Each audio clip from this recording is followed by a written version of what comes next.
How are you? So my name is Kenny Yarbrough, and I serve as the Chief Equity, Diversity, and Inclusion Officer here at UW-Whitewater. And how did that come to be? So I have been in equity, diversity, and inclusion work for the past 12 years of my career. When I saw the position announcement, I've always wanted to be a Chief Diversity Officer, and in my previous roles I did not have that title. And so when I saw this position, I applied for it, and I was afforded the opportunity to come to the campus and interview. And the person who chauffeured me around for my time here was actually my predecessor, Dr. Roger Pulliam, who served in this role previous to me. And what stood out to me at that particular junction when I was ending the interview and I was on my way back to Milwaukee to fly out, he looked at me and he said, "Young brother, you will replace me." So you said fly out. So where were you coming from? I was coming from Nashville, Tennessee. So did you go to school out there as well? So I attended and graduated the University of Tennessee at Milwaukee,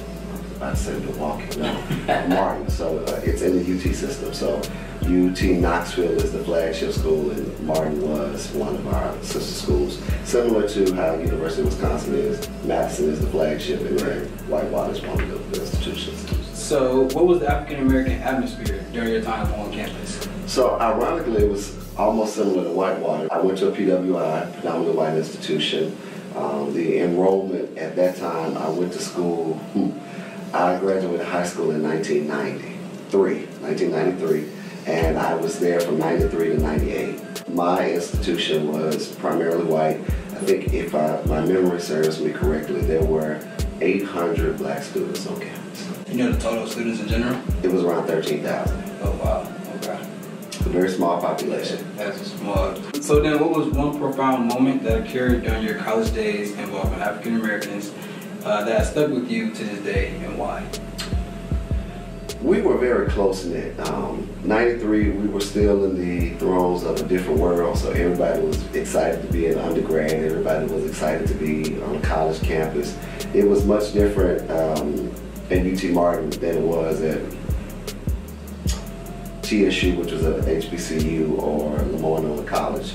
So we had a different experience, but we continue to want to have that different world experience. So we made our PWI, HBCU, the best way we could. What's the topic that you believe should be discussed in our community? Equity. We don't have enough equity in terms of resources for all people to be able to take a part of the things that they want in life. And also I believe that we need to have very real conversations around race and ethnicity. It's 2019 and we're still having the same issues that my grandparents had in the 50s and 60s. And so when it comes to race relations, I think we've made some strides, but we don't do enough in terms of having those conversations about race and not being afraid to talk about it. So do you have an example of like suggestions we can make to make those strides?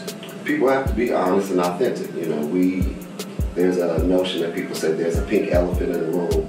We know that there's something wrong, we feel there's something wrong, but nobody wants to actually say what it is wrong. Yeah. And one of the things that I have been fortunate enough to do, I have enough confidence and nerve to call it out. And I think you have to have people who will say something here is not right, so let's talk about it. Even if it's situations and circumstances that's difficult to have that conversation, somebody has to start. So have you ever had the person lead that conversation? Absolutely, and I've done it here on this campus. Oh wow.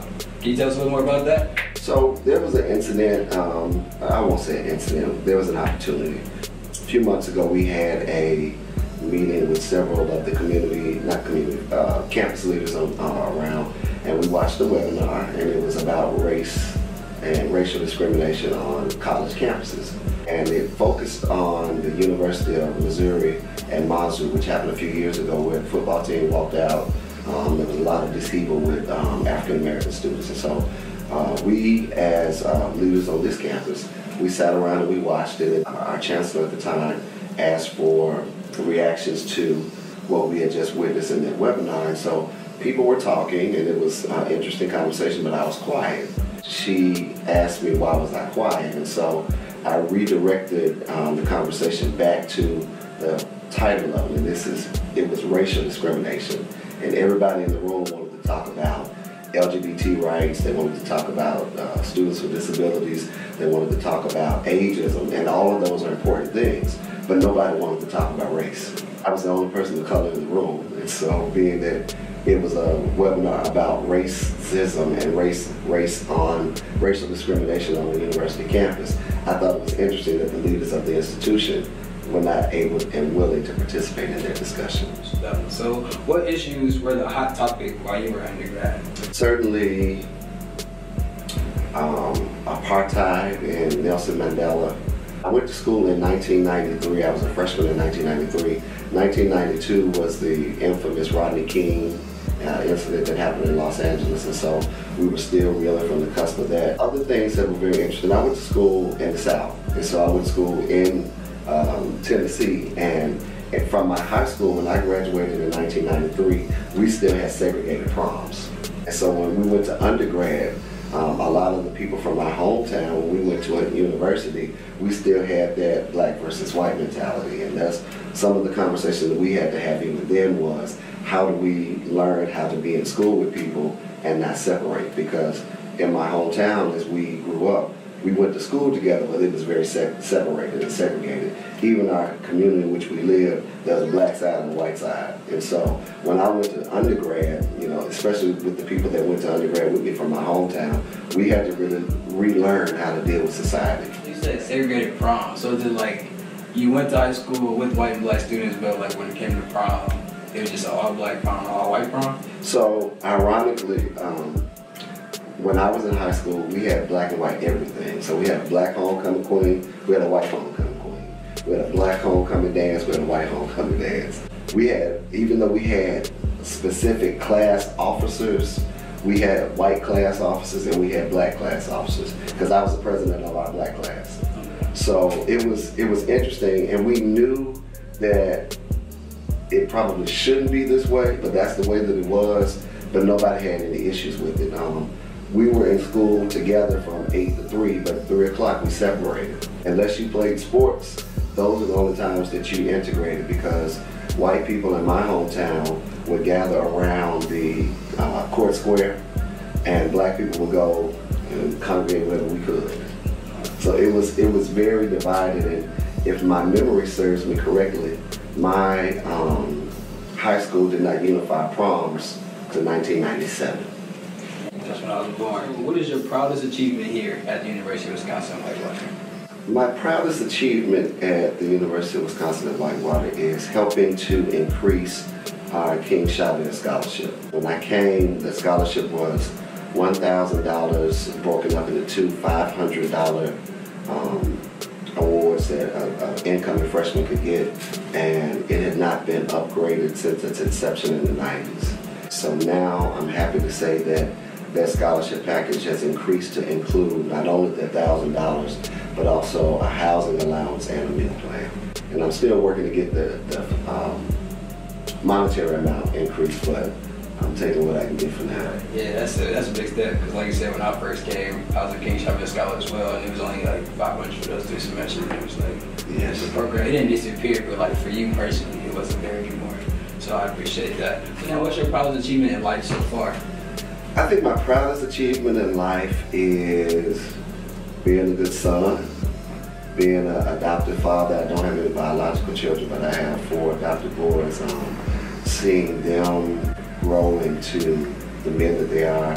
I have a pharmacist, I have a social worker, I have a teacher, and I'm still working on the youngest. But for them to have lived in my house, for me to pay their bills, for me to have watched them walk across the stage, and they came from very difficult backgrounds, and seeing them make that achievement and be able to model that behavior in front of them. As I'm working on my 5th degree, my 2nd doctorate, and so excellence was the day of the order in my house. So you stayed with me, everybody had his books. So it wasn't like a certain saying or quote that you had while in your household that you think like helped molded your voice? Do what you see me doing.